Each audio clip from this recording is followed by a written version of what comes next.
2088 ulit mga boss. Follow up video muna tayo tungkol doon sa Joson KW2500M na D10 na subwoofer. So kasi noong sinound check natin doon, gamit ko lang ay yung GX3 na naka-bare lang. So wala tayong DSP na ginamit. Ngayon mga boss, eto na yung gagamitin natin. Yung full setup ko, nandito siya. Eto, pinatong ko muna dyan sa aking dalawang D12. Tatanggalin ko, total naka-speak on din naman tong dalawa na to. Tatanggalin ko muna yung speak on sa kanilang dalawa. At dito natin ikakabit sa Joson. You are watching Twin88 channel. Don't forget to subscribe.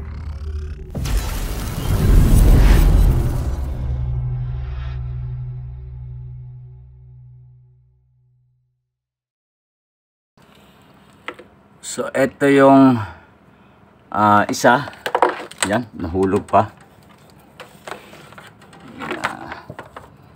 Ayaw niyang sumama. At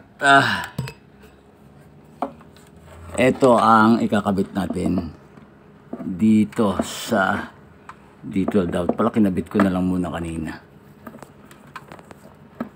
Okay. So, yan. Wala na yung nasa baba. Lipat ko lang yung sa kabila. So gaya ng sabi ko kanina, ito yung ating gagamitin.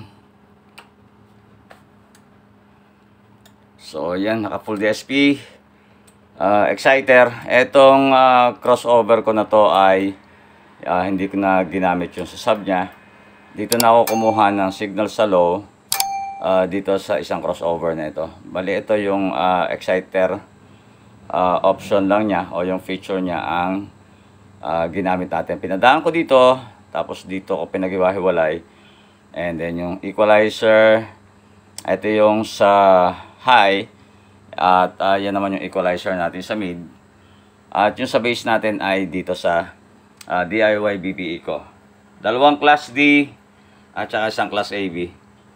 So dito natin ikinabit yung ating Joson. So dito sa test natin ngayon, lalo nating maririnig yung sound quality ni Joson.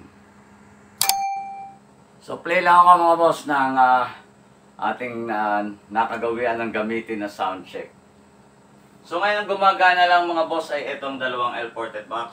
Disable muna natin yung dalawang D12. Papakinggan natin ngayon ang sound quality ng Joson D10 KW2500M na subwoofer. So 650 watts daw yan. So subukan natin.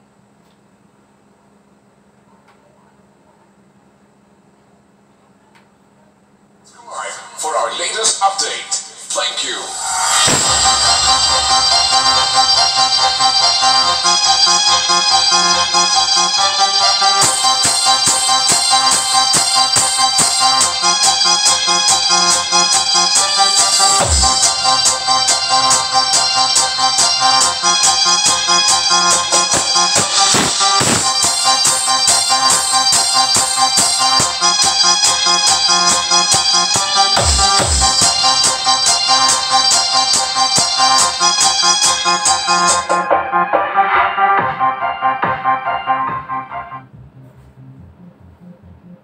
Dati pag bass lang.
grabe nga mga boss, no? So pwede to, pambahay, DJs. Swak na to. So kung yung dating speaker na nakakabit dito ay sumuko doon sa pagkakagamit dahil nga napasabay siya sa malaking speaker. Tingin ko, eto, masasabayan na niya yung kanyang D15. Malakas na yan. Yung pinatugtog ko kanina yan.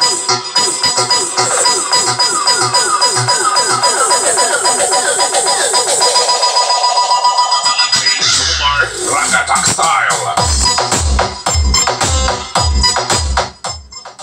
Medyo matigas lang yung base niya, no? Compared do sa set natin. Medyo matigas lang, hindi siya ganun ka-soft base, pero tingin ko malayo magiging tapon ito. So hanggang dito na lang muna. At sunod-sunod naman ngayon itong aking video na ito. Ginawa ko na lang ng follow-up video kasi posible na dumating ngayon yung tweeter and horn na in-order namin para i-replace to mga dome tweeter niya. So sunog din kasi ito.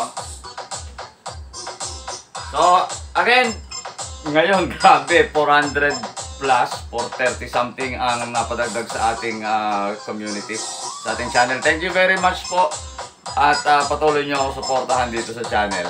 God bless.